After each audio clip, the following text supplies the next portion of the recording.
ونصلي على رسوله الكريم أما بعد فأعوذ بالله من الشيطان الرجيم بسم الله الرحمن الرحيم قل هو الله أحد الله الصمد لم يلد ولم يولد ولم يكن له كفوا أحد صدق الله العظيم وصدق رسوله النبي الكريم ونحن على ذلك من الشاهدين والشاكرين والحمد للہ رب العالمین۔ قابل قدر بزرگوں اور دلی اخوت و محبت رکھنے والے نوجوان بھائیوں، قرآن کریم ایک ایسی مقدس کتاب ہے کہ اللہ تبارک و تعالی نے مسلمانوں کے لیے اپنا خاص انعام اور خاص تحفہ دے کر کے بھیجا ہے۔ یہ کتاب ایسی کتاب ہے کہ جو پورے عالم کے لیے، انسانیت کے لیے ہدایت کا ذریعہ اور نمونہ ہے۔ جو شخص اس سے ہدایت پانا چاہے، ہدایت لینا چاہے، تو یقیناً اس کے لیے یہ کتاب کافی ہے۔ جہاں تک کہ روز محشر اگر کسی شخص نے ان آیات کا کچھ مجموعہ اپنے سینے میں رکھا، اس کی کچھ آیات اپنے سینے میں محفوظ رکھی، کچھ آیتوں کو، کچھ الفاظ کو یاد کر لیا، تو یقیناً وہ وہاں جا کر ایسی خوشی محسوس کرے گا جس کا ہم تصور نہیں کر سکتے۔ اور اس کے برعکس اگر کسی نے اس کے کچھ الفاظ بھی، کچھ آیتوں کو بھی یاد نہیں کیا، اپنے سینے میں اس کا کچھ حصہ بھی محفوظ نہیں کیا، وہ سوائے پچھتاوے کے، سوائے افسوس کے اپنا اور کچھ نہیں کر سکتا۔ اس لیے ہم میں سے ہر ایک کو چاہیے کہ ہم اس کی کچھ نہ کچھ آیات کو ضرور اپنے سینے میں محفوظ کر لیں۔ یقیناً یہ تو ہمارے لیے ایسی کتاب ہے کہ اس کا ایک لفظ اگر ہم یاد کریں، ایک لفظ اگر ہم پڑھیں، تو ہمیں ایک لفظ کے پڑھنے پر 10 نیکیاں ملتی ہے۔ تو اندازہ لگائیے کہ ہم قرآن کریم کے مکمل حروف کو پڑھ جائیں تو ہمیں کتنی نیکیاں حاصل ہو جاتی ہیں۔ اور اب رمضان المبارک کا مقدس مہینہ آنے والا ہے، جس میں ہر شخص یہ چاہتا ہے کہ میں قرآن کریم کی تلاوت کروں، قرآن کریم پڑھتا رہوں، نمازوں میں قرآن کریم کی تلاوت کروں، لیکن یہ سب چیزیں کب کر پائے گا جب اس نے رمضان سے پہلے اس کی تیاری بھی کی ہو، اس کو صحیح پڑھنے کا کچھ اپنے اندر خیال بھی پیدا کیا ہو۔ جس طریقے سے قرآن کریم کو صحیح انداز میں پڑھنے کا جو اجر و ثواب ہے، اسی طریقے سے غلط طریقے سے پڑھنے کا وہ بھی ہمارے اوپر گناہ ہے، ہمارے اوپر بوجھ ہے۔ تو جب ہم یہ شوق پیدا کریں اپنے اندر کہ ہم قرآن کریم کی تلاوت زیادہ سے زیادہ کریں، قرآن کریم کی آیات کو ہم اپنے سینوں میں محفوظ کریں، تو اس لیے ہمیں چاہیے کہ ہم صحیح پڑھنے کا جو ہمارے پاس وقت ہے، اللہ تبارک و تعالی نے وقت دیا ہے، تو ہم قرآن کریم کے الفاظ کو درست بھی کریں، ہم اس کے پڑھنے کا لہجہ بھی بنائیں، پڑھنے کا طریقہ بھی ہمیں آنا چاہیے۔ تو اس انداز سے ہم ایک کافی وقت دے سکتے ہیں قرآن کریم کے لیے، جس سے ہم الفاظ بھی درست کر سکتے ہیں اور اس کی ادائیگی بھی صحیح طریقے سے کر سکتے ہیں، تاکہ ہمیں وہ اجر و ثواب، وہ نیکیاں ملے جو احادیث میں قرآن کریم کے پڑھنے والوں کے لیے، قرآن کریم کو چھونے والوں کے لیے، قرآن کریم کو دیکھنے والوں کے لیے، قرآن کریم کو اپنی نگاہوں میں بسانے کے لیے اور دل میں بسانے والوں کے لیے جو اجر و ثواب، جو نیکیاں اللہ تبارک و تعالی نے حضور کی زبان ارشاد فرمایا ہے۔ یہ سب چیزیں ہمارے اندر ایک شوق، جذبہ اور قرآن کریم کو اپنے سینے سے لگانے کا اپنے اندر ایک خیال پیدا ہونا چاہیے، کیونکہ ہمارے پاس ایک واحد کتاب ہے، ایک واحد کتاب ہے جو معجزے کی شکل میں ہے۔ امت مسلمہ کے لیے خصوصاً یہ ایک واحد کتاب ہے جسے ہاتھ لگانا بھی عبادت، چھونا بھی عبادت، اپنے سینے میں محفوظ کرنا بھی عبادت، اور جس کو اپنے سینوں میں جس نے اپنے سینوں میں محفوظ کر لیا اسے دیکھنا بھی عبادت۔ تو کتنا بڑا ہمارے لیے ایک اللہ تبارک و تعالیٰ نے صحیح راستہ اور ایک بہترین ذریعہ بنا دیا ہے۔ ہمیں چاہیے کہ ہم مکمل اس پر محنت کریں، کوشش کریں، اپنے وقت کو لگائیں اور اپنے پڑھنے پڑھانے کا سلسلہ ہمیشہ جاری رکھیں تاکہ ہم رمضان المبارک کی وہ نیکیاں حاصل کر سکیں۔ تو یہ قرآن کریم ہے کہ جو ہمیں صحیح راستہ دکھاتا بھی ہے، بتلاتا بھی ہے اور ہماری زندگی کو سدھارنے کا ذریعہ بھی بنتا ہے۔ جس طریقے سے قرآن کریم کو پڑھنے کا ایک اجر و ثواب ہے، اسی طریقے سے قرآن کریم کو سمجھانے والوں سے، صحیح طریقے سے رہنمائی کرنے والوں سے اسے سمجھنا بھی ہمارے لیے عبادت ہے۔ اس طریقے سے آپ حضرات کے سامنے دو صورتوں کی پہلے تفسیر بیان کی، سورہ ناس کی اور سورہ فلق کی۔ یقیناً اس سے پہلے بھی آپ نے سنا ہوگا، ان تفسیر کو آپ نے اس سے پہلے بھی سنا ہوگا، لیکن جس انداز سے بیان کیا گیا وہ یقیناً آپ کے دل میں، آپ کے دماغ میں اترا ہوگا اور آپ نے شوق بھی پیدا کیا ہوگا کہ ہم اس کے مطابق عمل بھی کریں۔ تو اسی کے سلسلے کی کڑی کا آغاز ہم آج بھی کر رہے ہیں کہ تیسری جو صورت ہے سورہ اخلاص جس کا نام ہے، اور یہ صورت ایسی صورت ہے کہ الحمدللہ تمام مومنوں کو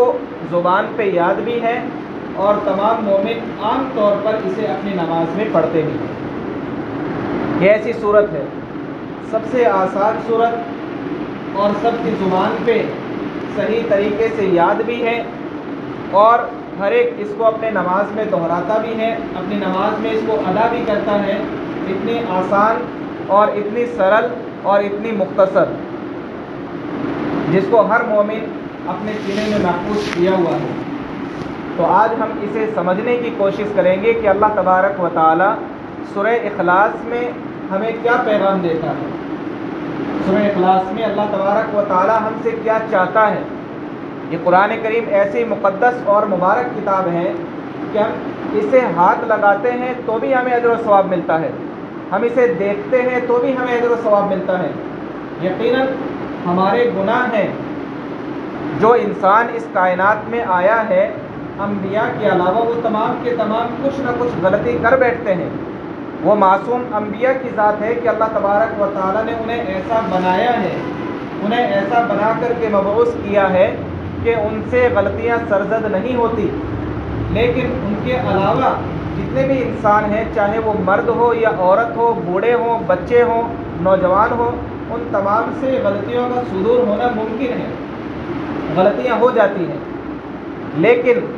ان غلطیوں کے ساتھ ساتھ ان غلطیوں کو سدھارنے کی کوشش کرنے کے علاوہ بھی ہمیں اپنے پلے سے کچھ نیکیاں بھی رکھنی ہیں کہ اللہ تبارک و تعالیٰ ان نیکیوں کی بدولت اور ان ہمارے پڑے ہوئے، ہمارے کچھ اچھے کام کیے ہوئے،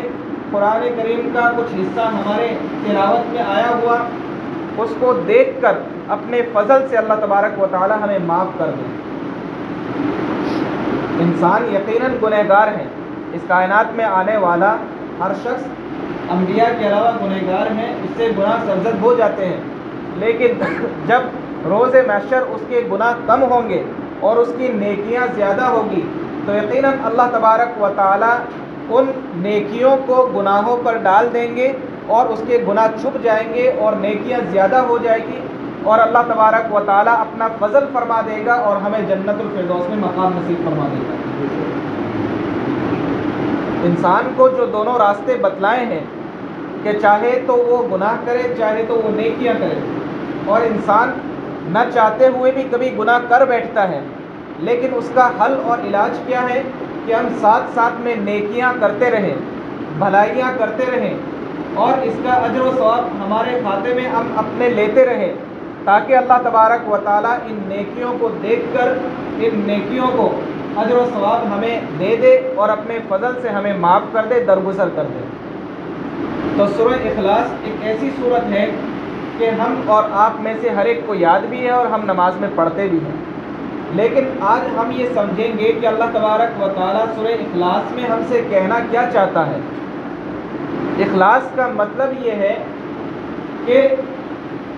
عبادت کو خالص کر دینا، عبادت کو خالص کر دینا، اللہ تبارک و تعالیٰ کی ذات کو ماننے میں، اللہ تبارک و تعالیٰ کی بات کو ماننے میں ہم بالکل ایسے ہو جائیں کہ اللہ تبارک و تعالیٰ ہمیں یہ حکم دیتا ہے تو ہم یقیناً اس میں کوئی ہمارا مقصد اور کوئی بھی ہمارے اندر ایسی کوئی بات نہ ہو کہ ہم کسی اور کا بھی خیال رکھیں، نہیں، صرف اور صرف عبادت کو، اللہ تعالیٰ کی ذات کے ماننے کو، اللہ تبارک و تعالیٰ کی بات کے ماننے کو ہم دین کو خالص کر دیں، محض اللہ تبارک و تعالیٰ کے لیے کر دیں، دین کو محض اللہ تبارک و تعالیٰ کے لیے کر دیں۔ اس سورت کی سب سے پہلی آیت ہے جو ہم میں سے ہر ایک کو یاد ہے، اللہ تبارک و تعالیٰ کیا فرماتے ہیں؟ قل هو اللہ احد، اے نبی کہہ دیجئے کہ اللہ تبارک و تعالیٰ ایک ہے، وہ احد ہے، احد ہے، اللہ تبارک و تعالیٰ احد ہے، ایک ہے۔ اے نبی کہہ دیجئے کہ اللہ تبارک و تعالیٰ کی ذات تنہا تنہا ہے، اکیلی ذات ہے، ایک ہے۔ اس آیت کا اور اس سورت کا پس منظر کیا ہے کہ مکہ میں عام طور پر ماحول تھا، بتوں کا ماحول تھا، لوگوں نے یہاں تک کہ اپنے بتوں کو متعین کر دیا تھا کہ یہ بت ہمیں رزق دیتا ہے اور یہ بت ہمیں جو ہے ہماری اولاد دیتا ہے اور یہ بت ہمارا فلاں کام کرتا ہے اور یہ بت فلاں ہمارا کام کرتا ہے۔ مطلب بتوں کو متعین کر دیا کاموں کے لیے کہ ایک بت رزق دیتا ہے، بت سمجھ گئے جس کو ہم آج مندروں میں جیسے پتھر دیکھتے ہیں، تو اسی طریقے سے لوگوں نے اپنا خیال رکھ رکھا تھا، مکہ میں یہ ماحول تھا کہ ایک پتھر اپنا بت بنا لیا اور اس کے متعلق یہ خیال تھا کہ یہ رزق دیتا ہے، اور ایک پتھر اس کے متعلق خیال تھا کہ یہ اولاد دینے کا کام کرتا ہے، یہ بارش برسانے کا کام کرتا ہے۔ پھر جو بھی اپنے نفع کی چیزیں تھیں انہوں نے متعین کر لی کہ یہ فلاں پتھر ہمیں یہ چیز دیتا ہے۔ نبی کریم صلی اللہ علیہ وسلم کی ذات گرامی کا مبعوث ہونا مکہ میں، حضور نے لوگوں کو بتلایا کہ یہ بت تمہارے کسی کام کے نہیں ہیں، یہ بت تمہیں کچھ نہیں دے سکتے، صرف اور صرف اللہ تبارک و تعالیٰ کی ذات وہ ذات ہے کہ تمہیں مانگنا ہے، اپنی حاجت کو پورا کروانا ہے، اپنی حاجت کسی کے سامنے رکھنا ہے، اپنی دعاؤں کو قبول کروانا ہے، تو تمہیں میں ایسی ذات کی طرف رہنمائی کرتا ہوں کہ وہ ایسی ذات ہے کہ جس نے ساری کائنات کی ڈور کو سنبھال رکھا ہے، ساری کائنات کی ڈور کو اس نے سنبھال رکھا ہے، وہ صرف اور صرف اللہ تبارک و تعالیٰ کی ذات ہے۔ حضور نے لوگوں کو بتلایا، لوگوں کو سمجھایا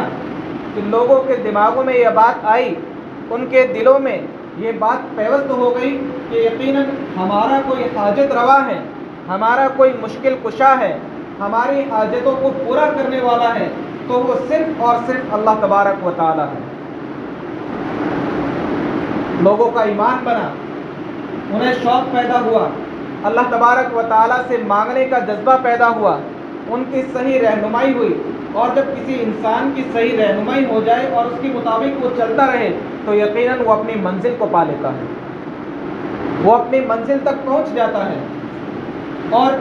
یہی وہ چیز تھی کہ حضور نے اپنے صحابہ کو بتلائی، تو یقیناً وہ صحابہ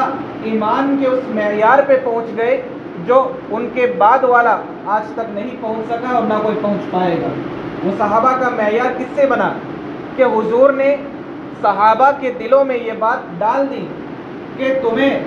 صرف اور صرف اللہ تبارک و تعالیٰ کی ذات کی طرف متوجہ ہونا ہے، اس کی ذات سے اتنا لو لگانا ہے اور اتنی اس سے محبت کرنی ہے کہ وہ اللہ تبارک و تعالیٰ کی ذات تمہیں ایمان کے اس معیار پہ کھڑا کر دے، اس معیار پہ لے آئے۔ اور یقیناً آج ہمیں انہیں صحابہ جب کہتے ہیں تو ہم پیچھے کیا لگاتے ہیں؟ رضی اللہ عنہ، کہ اللہ ان سے راضی ہو جائے۔ جب بھی ہم صحابی کا نام لیتے ہیں تو رضوان اللہ علیہ اجمعین یہ بات کہتے ہیں، یہ لقب ان کا خطاب دیتے ہیں۔ رضی اللہ عنہ ایک ہوتا ہے تو رضی اللہ عنہ، بہت سارے صحابہ ہوتے ہیں تو رضوان اللہ تعالی علیہ اجمعین، کہ تمام صحابہ سے اللہ تبارک و تعالی راضی ہو جائے، یہ اس کا ترجمہ ہے۔ تو ہم کیوں کہتے ہیں؟ اس لیے کہ صحابہ ایمان کے اس معیار پہ پہنچ گئے تھے کہ جو حضور صلی اللہ علیہ وسلم نے ان کی تاکید کی، ان کی رہنمائی کی اور ان کو راستہ دکھایا، اس راستے پہ وہ چل پڑے، اپنی منزل تک پا گئے، اپنی منزل پہ پہنچ گئے۔ اور آپ غور کریں گے اس آیت پر کہ جو اللہ تبارک و تعالیٰ نے سورہ اخلاص کی پہلی آیت جو رکھی ہے، قل هو اللہ احد، عربی میں دو لفظ آتے ہیں، ایک تو لفظ ہے واحد، اس کا معنی بھی ایک ہے، اور ایک لفظ ہے احد، اس کا معنی بھی ایک ہے، دونوں کے معنی ایک ہے۔ اردو ترجمے کے حساب سے دونوں ایک ہی کے معنی میں آتے ہیں، لیکن عربی کی ایک خاص خصوصیت ہے، عربی زبان کی خصوصیت یہ ہے کہ جب عربی میں کوئی بھی لفظ ہو اور اس کے جیسا اس کا معنی کرنے والا جن دونوں کا معنی ایک ہو، دونوں کے ترجمے ایک ہوتے ہوں، اس کے باوجود عربی کے دونوں لفظ میں کچھ نہ کچھ فرق ضرور ہوتا ہے، عربی کے لفظ میں کچھ نہ کچھ فرق ضرور ہوتا ہے۔ جیسے ابھی میں نے آپ سے کہا واحد، اس کا ترجمہ بھی ایک ہے، اور احد اس کا ترجمہ بھی ایک ہے، لیکن یہاں پہ کیا لفظ ہے؟ قل هو اللہ احد، قل هو اللہ احد، یہاں پہ لفظ واحد نہیں ہے۔ واحد کیوں نہیں ہے؟ یہاں پہ واحد کیوں نہیں آیا ہے؟ اللہ تبارک و تعالیٰ کی ذات ایسی ذات ہے کہ اس میں کسی کا کوئی دخل نہیں ہے، وہ کسی کے ساتھ میں نہیں ہے۔ جس طریقے سے مکہ کے لوگ پوچھتے تھے، جیسے ہمارے یہاں ماحول ہے، جب بھی کوئی آدمی ملتا ہے تو اس سے ہم پوچھتے ہیں کس کا لڑکا ہے، فلاں کا لڑکا ہے، تمہارے دادا کا نام کیا ہے، اس سے پیڑھی پوچھتے ہیں۔ مکہ میں ماحول تھا، لوگوں نے پوچھنا شروع کیا، نعوذ باللہ کہ اللہ کس کی اولاد ہے، اللہ کی پیڑھی کیا ہے، مکہ میں لوگوں نے پوچھنا شروع کیا۔ اس پر یہ آیت نازل ہوئی، قل هو اللہ احد، کہ کہہ دیجئے کہ اللہ تبارک و تعالیٰ تنے تنہا ہے، اکیلا ہے۔ اگر کوئی بھی جیسے اولاد ہے تو وہ باپ کی محتاج ہے، اگر کوئی آدمی کسی سے بنا ہے تو وہ اس کا محتاج ہے۔ جیسے ہم انسان ہیں تو ہم کس سے بنے ہوئے ہیں؟ ہڈیوں سے، گوشت سے، پوشت سے، تو ہم اس چیز کے محتاج ہیں۔ اگر یہ ہڈیاں ہماری ختم ہو جائے، گوشت پوشت ختم ہو جائے تو ہم بھی ختم ہیں۔ یہ جز ہیں ہمارے، ہاتھ پیر یہ ہمارے جز ہیں، لیکن اللہ تبارک و تعالیٰ کی ذات ایسی ذات ہے جس کا کوئی جز نہیں ہے۔ واحد کا لفظ آتا ہے کہ جیسے یہ محراب ہے، یہ کرسی ہے، تو ہم کہیں گے کہ ایک ہے، اس کے اوپر واحد لفظ بول سکتے ہیں کہ ایک ہے، لیکن آپ کو پتہ ہے اس میں کیا کیا میٹیریل ملے ہیں، کن کن چیزوں سے مل کر کے وہ ایک بنی ہے۔ لیکن اللہ تعالیٰ کی ذات واحد نہیں احد ہے، جو کسی چیز کی محتاج نہیں ہوتی۔ ایک کا مطلب واحد جو عربی زبان میں بولا جاتا ہے وہ تو کئی چیزوں سے مل کر کے ایک بنتی ہے، لیکن احد ایسی چیز کو بولتے ہیں جو کسی کے محتاج نہیں ہوتی، اس میں کسی جز کی ضرورت نہیں ہوتی، وہ تنہے تنہا ذات ہے، اکیلی ذات ہے، نہ کسی کی محتاج ہے، اور نہ ہی اللہ تبارک و تعالیٰ کا کوئی جز شامل ہے کہ جسے مل کر کے وہ ایک بنا ہو۔ کیسا اللہ تبارک و تعالیٰ نے لفظ استعمال کیا ہے، یہ اللہ کی قدرت اور وحدانیت کو دیکھیے۔ اللہ تبارک و تعالیٰ نے کیسا لفظ اپنے حضور کو دیا ہے اور ہمیں بتلایا ہے کہ واحد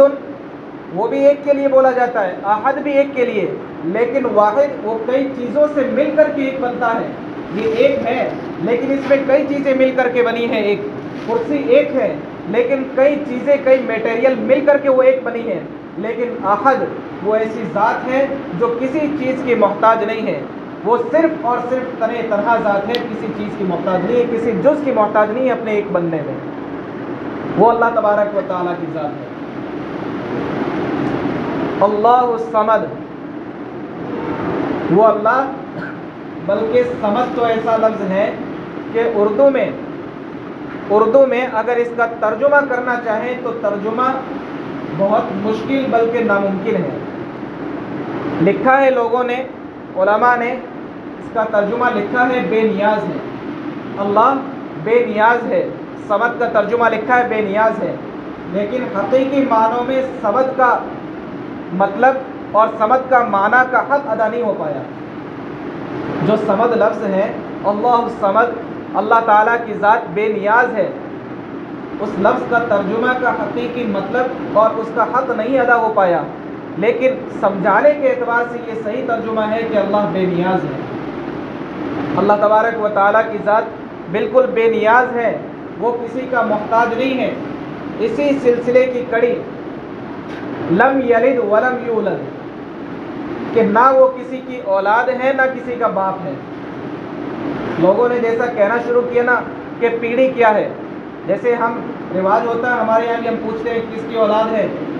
دادا کا نام کیا ہے، پردادا کا نام کیا ہے، سردادا کا نام کیا ہے، کس کے خاندان سے، کس کے قبیلے سے، پیچھے تک ہم پوچھتے ہیں عام طور پر تعارف کے لیے۔ جب لوگوں نے پوچھنا شروع کیا تو اللہ تبارک و تعالیٰ نے یہ نازل فرمائے لم یلد ولم یولد، نہ اس کے کوئی اولاد اور نہ وہ کسی کی اولاد۔ ولم یکن لہ کفوا احد، وہ ایسی ذات ہے کہ اس کی ذات میں بھی، اس کی صفات میں بھی، اس کے نام میں بھی وہ کوئی شریک نہیں ہے، اس کے ہم پلہ، اس کے برابر کا کوئی نہیں ہے۔ وہ صرف اور صرف ایسی ذات ہے کہ تمام شخصیتیں، تمام چیزیں، تمام کائنات کا وجود، وہ سب کا سب اس کے ہینڈ اوور ہے، اس کے ہاتھ میں ہے، اس کے قبضے میں ہے۔ وہ جب چاہے، جیسا چاہے، وہ اس کے مطابق کر سکتا ہے۔ وہ اللہ تبارک و تعالیٰ کی ذات ہے۔ ہم سمجھنا چاہے تو قل هو اللہ احد کا ترجمہ، اللہ الصمد کا ترجمہ، لم یلد ولم یولد کا ترجمہ، ولم یکن لہ کفوا احد کا ترجمہ، یہ اللہ تبارک و تعالیٰ کی ذات کو سمجھنے کے لیے ہمارے خیال میں اللہ تبارک و تعالیٰ کی ذات کو اس سے سمجھا جا سکتا ہے۔ تو وہ ایسی ذات ہے، ایسی ذات ہے اللہ تبارک و تعالیٰ کی، وہ نہ کسی کا محتاج ہے، نہ اس کا کوئی جز ہے، نہ وہ کسی کا شریک ہے، نہ اس کے ہم پلہ کوئی ہے، نہ اس کے برابر کا کوئی ہے، نہ اس کے مرتبے کا کوئی ہے، نہ اس کے درجے کا کوئی ہے۔ وہ تو ایسی ذات ہے جس نے تمام کائنات کو اپنے قبضہ قدرت میں لے رکھا ہے، وہ اللہ تبارک و تعالیٰ کی ذات ہے۔ اس لیے ہمیں اس صورت سے پیغام یہ ملتا ہے، یہ ہمیں میسج ملتا ہے کہ ہم اپنی حاجتوں کو اللہ تبارک و تعالیٰ کے سامنے رکھیں، ہم اپنی دعائیں اللہ تبارک و تعالیٰ سے رو رو کے، گڑ گڑا کے مانگیں، ہم اللہ تبارک و تعالیٰ کو حاجت روا، مشکل کشا سمجھے۔ اللہ تبارک و تعالیٰ کی ذات کے علاوہ کوئی ذات نہیں ہے جسے سجدہ کیا جا سکے، جس سے مانگا جا سکے، جس سے حاجتیں پوری کروائی جا سکے۔ وہ صرف ایسی ذات ہے کہ اللہ تبارک و تعالیٰ ہی ہماری حاجتوں کو پورا کرنے والا، ہماری دعاؤں کو قبول کرنے والا اور ہمیں صحیح زندگی کی رہنمائی کرنے والا اللہ تبارک و تعالیٰ کا کلام ہے۔ اللہ تبارک و تعالیٰ ہماری حاجتوں کو پورا فرمائے اور ہمیں سمجھنے کی توفیق نصیب فرمائے، ان تمام باتوں پہ ہمیں عمل کرنے کی توفیق نصیب فرمائے۔ وآخر دعوانا